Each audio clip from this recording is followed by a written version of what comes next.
अब हम आज के सत्र को हम प्रारंभ करते हैं। मुद्राओं का सत्र है। दो विशेष मुद्राएं हैं, दो तरह की मुद्राएं हैं। एक हस्त मुद्रा जो हाथों के परिवर्तन से हम अपने अंदर जो परिवर्तन ला सकते हैं शरीर में, मन में और अपनी ऊर्जा में, वो। और एक योग मुद्रा। तो हस्त मुद्रा पर हमने बात करी थी थोड़ी सी।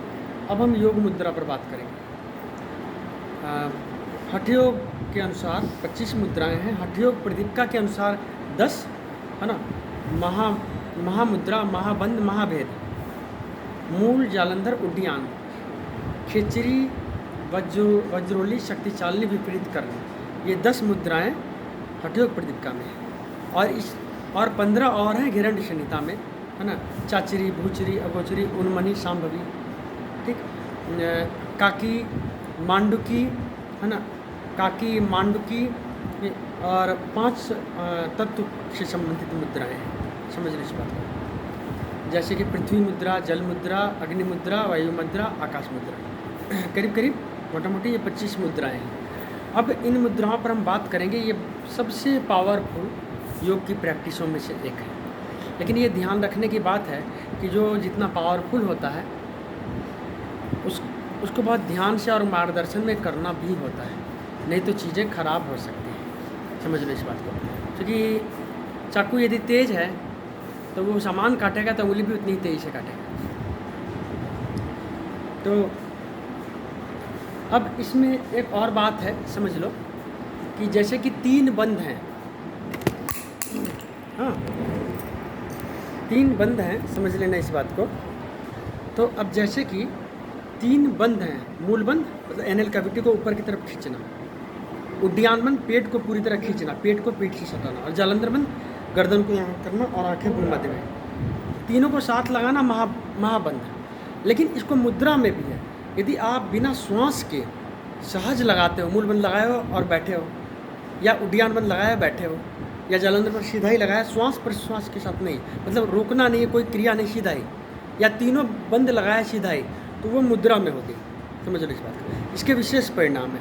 लेकिन बिना देख रेख के चीज़ें खराब हो जाती हैं। इसके बहुत ही पावरफुल, है ना। हाँ, जैसे अश्विनी मुद्रा भी एक मुद्रा, अश्विनी मुद्रा, मूलबंध मुद्रा, ये सारी चीज़ें बहुत ही शक्तिशाली और पावरफुल होती हैं। लेकिन कहीं भी शास्त्रों में ऐसा नहीं है कि कितना करना, क्या कहिए, थोड़ी सी ट्रेडिशन से पता लगता है कि किस क्रिया को कितनी करनी है। मोटा मोटी चीज़ें रखी गई हैं। वो मोटा मोटी इसलिए रखी गई हैं कि कोई मिसयूज न करे चीज़ों का। अब ये नहीं है कि मूलबंध कितना करें, कहीं भी नहीं लिखा है। कितने टाइम करें, कोई कह देगा 10 मिनट करो, कोई कह देगा, ठीक है ना, लेकिन पता नहीं। कोई कह देगा अश्विनी मुद्रा कितना करें, पता नहीं है, ठीक है ना। या खेचरी मुद्रा की कितनी करी जाए, पता नहीं। तो ये समझ लो कि ये मुद्राएं बहुत ही शक्तिशाली और पावरफुल है। अब हम सहज रूप से कुछ चीज़ों को आपको बताते हैं। समझ लो। अब जैसे एक सहज मुद्रा में बताता हूँ आपको करने के लिए, लेकिन घर पर 1 मिनट से ज़्यादा नहीं करेंगे। वो भी सिर्फ वही करेंगे जिनकी आंखें ठीक हों और गर्दन ठीक हो। स्पाइन में प्रॉब्लम हो तो नहीं करेंगे प्रैक्टिस, आँखों में प्रॉब्लम हो नहीं करेंगे। कहते हैं जालंधर बंध या जालंधर मुद्रा। जब आपने श्वास रोक के और ऐसे किया, देखो ये जो आपका है ये पूरा पोर्शन ऐसे, और आँखें, ठीक है, सहज रूप से सहज श्वास प्रश्वास लेंगे, ठीक है, सहज श्वास प्रश्वास। तो स्पाइन सीधी और थोड़ी देर आँखें भ्रू मध्य की तरफ, ठीक है, सर, ठीक है। अब सीधा होंगे बिल्कुल, गहरी श्वास। देखो, तुमने देखा होगा कि तुम्हारे चेहरे पर, आँखों पर प्रेशर पड़ रहा है, ठीक है ना। बिल्कुल सीधा गहरी श्वास लेंगे, छोड़ेंगे, गहरी श्वास, और फिर से एक चक्र, गर्दन झुकाएंगे, आँखें बिल्कुल भ्रू मध्य की तरफ देखेंगे, ठीक है, स्पाइन सीधी,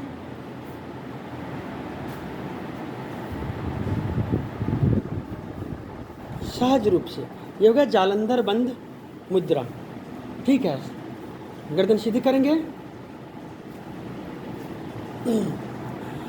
ठीक। अब ये प्रैक्टिस हम तब करते हैं जबकि श्वास को भीतर रोकते हैं, लेकिन सहज रूप से हम श्वास प्रश्वास के साथ इसको हम कर सकते हैं। इसका विशेष असर आज्ञा चक्र पर है, ठीक है ना। इसका विशेष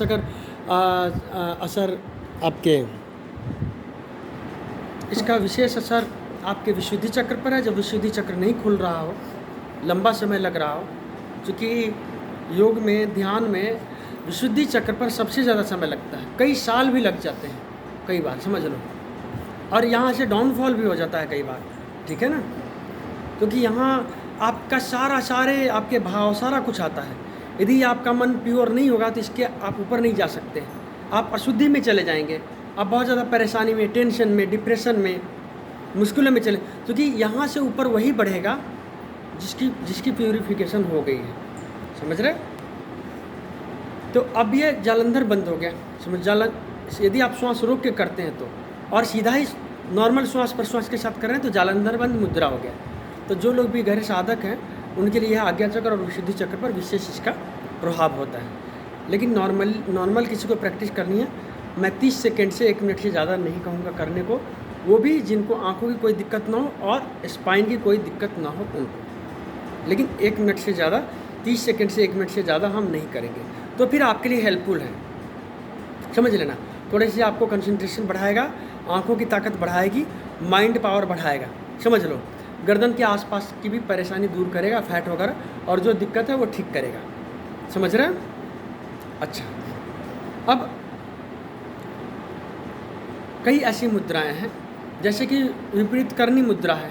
विपरीत करनी मुद्रा सर्वांगासन जैसे हम करते हैं, उसमें थोड़ा सा पैर और 90 डिग्री नहीं करके 45 डिग्री, वो कहते हैं कि हमारे ऊपर अमृत गिरता है, उसको बचाने के लिए, ठीक है ना, उस अमृत को।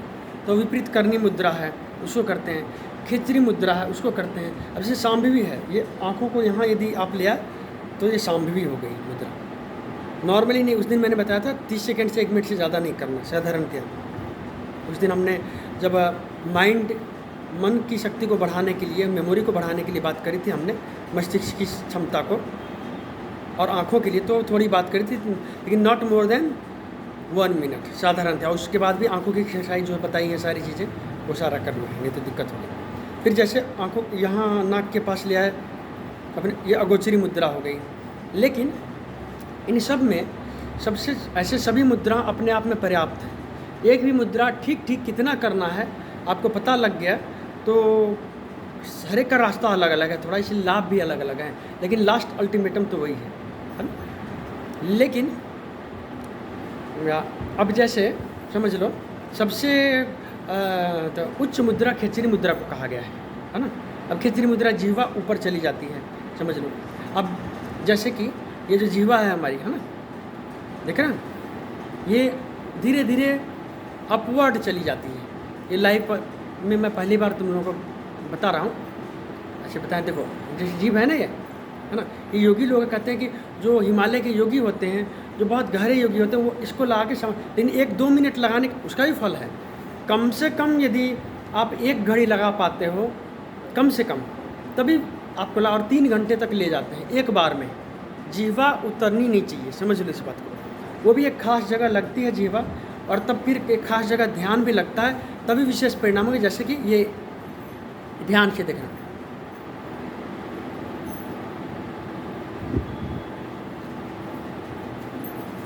हाँ,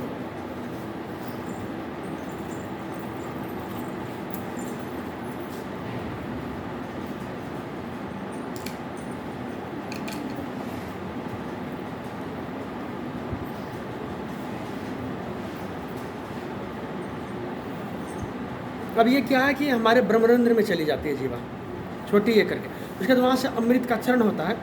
और ये मुद्रा करने पर फिर इसको इसीलिए इतना महत्व दिया गया है क्योंकि जो भगवान शिव हैं, योग के उपदेष्टा, वो इसी को लगा के समाधि में जाते हैं, ऐसा कहा जाता है। इसके चलते ये होता है कि रस गिरने के चलते भूख प्यास इन दोनों की ही आपको आवश्यकता नहीं होती, श्वास की भी आवश्यकता नहीं होती। क्यों? क्योंकि देखो ये ऊपर जाके लग जाता है तो श्वास जो है, और धीरे धीरे जीवा जीवा पतली और फैलती भी है, समझ लो। तो धीरे धीरे धीरे धीरे जैसे कि हमने श्वास को ऐसे दबाते हैं, तो दोनों नासिका से जितनी श्वास आएगी एक से तो कम आएगी। तो अब मान लो कि ऊपर जाके ये भ्रमण चली गई है इस जगह पर श्वास ऊपर, तो फिर क्या होता है कि श्वास पहले 50% तो ऐसे बंद हो गया आपका। फिर धीरे धीरे धीरे जब ध्यान आपका लग जाता है, तो अब मान लो 50% बंद हो गया, तो 15 श्वास में से 10 या 8 ऐसे ही चलने लगा आपका। 1 मिनट में 8 आपके चल रहे हैं, ठीक है ना। थोड़ी देर में क्या होता है कि 90% बंद हो गया, तो शायद 2 या 3 श्वास चल रहे हैं आपके मिनट में। फिर धीरे धीरे 1 पर आ जाता है। फिर कुछ समय के बाद क्या होता है कि 2-2, 3-3 मिनट में 1 श्वास, तो आपका प्राणायाम तो ऐसे ही हो रहा है। तो खेचरी मुद्रा के साधक को अलग से प्राणायाम करने की आवश्यकता नहीं होती है। अपने आप ही श्वास जब धीमी होने लगी आपकी, अपने आप ही श्वास रुकने लगी, समझ रहे हो साइंस को, तो आपके भोजन, पानी और श्वास तीनों पर ही सिर्फ इस एक मुद्रा से। लेकिन इसके लिए बहुत अभ्यास की ज़रूरत होती है। यदि आपने सीधे जीवा लंबी कर ली तो नहीं होती बात। आपके पास ऊर्जा यदि नहीं है, कम से कम एटलीस्ट 1 साल की भी ऊर्जा नहीं है, तो ऊर्जा निर्माण इसीलिए कहा जाता है कि इसको अपात्र को नहीं देना है, क्योंकि कड़वा भी दिया मान लो, और यदि एनर्जी नहीं है, तो यदि कड़वा रस यदि गिर गया तो आपको पता भी नहीं, धीरे धीरे आपका शरीर रुग्ण हो जाएगा। ऐसे रोग हो जाएंगे जो, या कोई ना कोई प्रकृति अशुद्धि दे देती है। जैसे कुछ लोग तोतले हो जाते हैं, है ना, कुछ लोगों का टेस्ट का खराब हो जाता है सेंस। तो मान लो कि कोई भी चीज़ तभी परफेक्ट है जब पूरी हो गई। अब यदि आपने नमक ज़्यादा भी रख दिया तब भी सब्ज़ी खराब हो गई, और कम भी रखा, तो योग की क्रियाएं सिर्फ दिखाने की नहीं, वो पूरी होनी चाहिए असल में। कहीं कोई उसमें गड़बड़ी आ गई तो फिर वो नहीं होगी बात। फिर इसका जो साधक है, एक विशेष टाइम के बाद जो कह दे वो होने लगता है। क्योंकि अमृत की बूंद जो गिरती है, उसको उस पर किसी मंत्र का, किसी यंत्र का, किसी प्रयोग का कोई भी असर नहीं पड़ता है, समझ लो। मतलब नहीं पड़ता है कि अब उससे भी उच्च स्तर का कोई व्यक्ति हो तो फिर इसका साधक और कर रहा हो, मंत्र सिद्धि बहुत जल्दी होती है खेचरी के साधक को। क्यों? मंत्र तो हम जीवा से ही करते हैं ना। मंत्र भीतर भी जब हम करते हैं तो जीवा हमारी, जब हम मानसिक भी करते हैं ना, तो जीवा में वाइब्रेशन होती है हमारे, समझ लो। जिस तरह का मंत्र हम कहते हैं, मंत्र से क्या असर पड़ता है, एक खास तरह का मंत्र करने से तुम्हारे जीवा पर एक खास तरह की वाइब्रेशन आएगी, तो उसके तरह एक खास तरह का रस स्राव होगा तुम्हारे। जैसे कोई कृष्ण का नाम ले रहा है, तो कोई राम का ले रहा है, तो कोई हनुमान का ले रहा है, या कोई जो भी पाठ कर रहा है, तो एक खास तरह तुम मन में भी करते हो, खास तरह की वाइब्रेशन होगी तुम्हारे जीवन में, मन में भी करोगे तो एक तो मन केंद्रित होगा, तो ऊपर से मन, जब जीवा पर एक खास तरह की वाइब्रेशन होगी तो खास तरह का तुम्हारे पूरी एनर्जी क्रिएट होगी, समझना इस बात को। तो जीवा शुद्ध होने के चलते मंत्र भी जल्दी सिद्ध होता है उस व्यक्ति का, समझ लो। ऊर्जा का क्षरण नहीं होता, और वो जो जब रस ठीक ठीक गिरता है, मैं फिर बता दूँ, 1-2 मिनट लाभ है, लेकिन 24 मिनट से पहले कोई विशेष लाभ नहीं होता है इसका, है ना। वो भी है ना, एक खास तरह ध्यान होना चाहिए। इसका मंत्र भी है, खेचरी मंत्र, समझ लो, और भी कई चीज़ें हैं इसमें। तो अब तुम लोगों के लिए एक और मुद्रा विशेष मैं बताता हूँ जो तुम्हारे लिए लाभदायक होगा, समझना। एक विशेष मुद्रा है, इस जो मैंने कहा इसके लिए कुछ पूछना किसी ने, कहना, ठीक है। ये मुद्रा जो खिचड़ी ठीक ठीक कर ले 3 घंटे, और एक बार नहीं लगातार करता रहे, तो कुछ महीनों में, कहते हैं एक पक्ष में ही, है ना, वो जीवन और मृत्यु पर उसका नियंत्रण हो जाता है। लेकिन एक बार मतलब 3 घंटे करना मुश्किल है, लाभ तो 24 मिनट से ही आनी शुरू हो जाती है। अब इसके और भी कई डायमेंशंस हैं, कई चीज़ें हैं, जैसे कि अलग अलग रस गिरता है, घी का रस, उसका लाभ अलग होगा, मक्खन का तो अलग है, द्राक्षा तो अलग है, अलग अलग टेस्ट आते हैं, और उस टेस्ट के हिसाब से अलग अलग चीज़ें मिलती हैं। जैसे अलग अलग सब्जियां हैं ना, तो प्रकृति क्या करती है कि कुछ दिन के लिए मान लो इसके साधक को, क्योंकि बिना तुम कुछ भी कर लो, लेकिन यदि उसकी मर्जी नहीं होगी तुम्हें कोई चीज़ नहीं मिलेगी। तो क्या होता है, कुछ दिन मान लो कि 1 साल यदि कोई एक रस गिरे, मान लो घी का, तो घी का है अमरत्व, अमर हो जाएगा व्यक्ति। किसी एक खास रस का है कि भाई आप बहुत स्वस्थ हो जाओगे, किसी का है कि आप बहुत यंग होगे, किसी का है कि कोई सिद्धि होगी, तो क्या, लेकिन साल भर के बाद तो होता ही है कि मान लो कि महीने भर के लिए नेचर जो है सो घी का गिरा दिया तुम्हारे अंदर, फिर महीने भर के बाद वो बदल देती है। तो अब घी का गिरने अमरता है, तो अमरता तो नहीं आई, लेकिन वो 100 साल जी सकता है, तो वो शायद 10 साल ज़्यादा जी जाएगा। बात समझ रहे हो, है ना। कोई बहुत यंग, एक है कि यंग हो जाए व्यक्ति, समझ लो इस बात को। तो अब साल भर के बाद पूरा जीवन भर वो जो है ना, ये कहते हैं ना अजरता, है ना। जैसे रुक्मिणी जी कभी वृद्ध नहीं हुई कहते हैं, या शिव जी अजर अजर अमर भी है और अजर भी। अजरता का मतलब है कि आपका शरीर यंग स्थिति में रहेगा, इसमें कोई रोग नहीं होगा। तो अब मान लो कि ये होगा, मिलेगा तब जब एक खास तरह का रस गिरेगा साल भर तक। मैं रोज़ लगाऊं 3 घंटे मान लो तो, ठीक है ना। तो होता ये है कि मान लो कि 1 महीने तक वो रस गिरा और फिर बंद, फिर दूसरा हो गया, क्योंकि बहुत से टेस्ट हैं। तो होगा ये कि भाई वो पूरी नहीं हो पाई ना, लेकिन होगा ये कि मान लो कि और लोगों के यदि 50 साल में बाल पकते हैं तो मेरे साथ 60 में पकेंगे, 70 मैंने करने वाले की, समझ लो। इस तरह से प्रकृति जो है ना वो दे तो देती है, लेकिन सब कुछ तब तक पूरा नहीं देती, लंबे समय में आपको मिलता है। तो इस तरह से करके शायद 20 साल में या 25 साल में आपको कुछ प्राप्ति हो पाती है। और प्रकृति चाहे तो साल भर में भी चीज़ें हो जाती हैं, क्योंकि साल भर से ज़्यादा का नहीं है। लेकिन मान लो कि 15 दिन के लिए कुछ चल गया आपके अंदर, समझ रहे हो, फिर 15 दिन के लिए कुछ और चल गया, तो ये थोड़ा सा होता है। तो चलो एक अब थोड़े से रहस्य मैंने इसके खोले। अब हम तुम लोगों के लिए थोड़ी सी एक चीज़ बताते हैं। एक मुद्रा है अश्विनी मुद्रा, जो तुम्हारे लिए बहुत ही फायदेमंद है। करना क्या है, जैसे एक जालंधर बंद लगा, अश्विनी मुद्रा में कोई दोष नहीं होगा, परेशानी नहीं होगी, ठीक है ना। कोई भी कर सकता है और उसके विशेष परिणाम आएंगे। जैसे हम सीधा बैठे, ठीक, और बिल्कुल सीधा, और अपने एनल कैविटी को ऊपर की तरफ खींचना है, समझ रहे हो, और फिर छोड़ना है। जैसे कि हम टॉयलेट को रोकते समय करते हैं, ऊपर की तरफ खींचा और छोड़ा। बिल्कुल इसका परिणाम ये होगा, समझ लो, कि तुम्हारे जितनी परेशानी है यूरोजेनाइटल, मेंस की और भी प्रेगनेंसी के बाद भी हम बताते हैं, वो ठीक हो जाएगी, समझ लो इस बात को। और नीचे का सारा सिस्टम बिल्कुल ही ताज़ा हो जाएगा, समझ लो। कोई दिक्कत हो, कोई दोष हो, तो वो ठीक होता चला जाएगा, समझ लो। इसको सहज रूप से करेंगे हम, जितने में 2, 4, 5 बार कर सकते हैं, और फिर रिलैक्स हो जाएंगे, फिर अगेन करेंगे, फिर रिलैक्स। ऐसा 3 चक्र हम करेंगे बैठ के। स्पाइन सीधी होनी चाहिए, समझ आ गई सबको, सीधा होंगे ऐसे देखो, बिल्कुल। जब हम मान लो कि तो वॉशरूम जाते हैं, यूरिन के लिए, टॉयलेट के लिए, और जब रोकना होता है तो हम ऊपर की तरफ खींचते हैं ना, पूरी सिस्टम को उस तरह खींचना है ऊपर की तरफ, समझ लो, और फिर रिलैक्स कर देना है, ठीक है, समझ आ रही। खींचना है ऊपर की तरफ और रिलैक्स कर देना है, बिल्कुल छोड़ देना है। इससे होगा ये, इसके एक तो जो साधना में जाना चाहते हैं, ये तो हेल्थ की बात होगी, हेल्थ बहुत अच्छी इंप्रूव होगी, आपकी डाइजेशन पर भी उसका बहुत अच्छा असर है, समझ लो। आपके वहाँ के आसपास का कोई भी दोष है ना, वो ठीक होगा। और जो योग साधना में विशेष साधना की स्थिति में जाना चाहते हैं, उनकी कुंडलिनी शक्ति जागती है, चूँकि मूलाधार चक्र सीधा प्रभावित होता है, थोड़ा स्वाधिष्ठान चक्र भी प्रभावित होता है। तो ये दोनों चक्र जो वर्ल्ड में हमें ले जाते हैं और वर्ल्डली चीज़ों के लिए इसकी साधना की जाती है, वो अपवर्ड होगा आपके, समझ लो। और इसको सिर्फ आपने सिर्फ इस एक चीज़ को भी साध लिया, इसको कोई परेशानी नहीं है, कोई भी कर सकता है। बहुत ज़्यादा मान लो किसी को ब्लीडिंग हो रही हो यदि, है ना, ऑपरेशन उस समय में नहीं, बाकी समय कर सकते हैं। कुछ खास समय मेंस वगैरह के टाइम में नहीं करना है, बाकी टाइम में आप कर सकते हो, कभी भी। आगे आने वाले टाइम में भी लाइफ में आपको बहुत ही इसका लाभ मिलने वाला है और बहुत फ़ायदे मिलने वाले हैं। प्रेगनेंसी वगैरह के बाद यूरोजेनेटल सिस्टम बहुत ढीला पड़ जाता है, वो बहुत ज़्यादा उसमें दिक्कतें आ जाती हैं, उसको भी ठीक करने का ये बहुत ही आसान तरीका है, समझ लो इस बात को, समझ आ रही। Any question? ठीक, तो इसको हम करके, सिर्फ एक चीज़ मैंने एक अश्विनी मुद्रा तुमको बताई है, वो करके तुम अपने शरीर को स्वस्थ कर सकते हो और ऊर्जा को भी जगा सकते हो।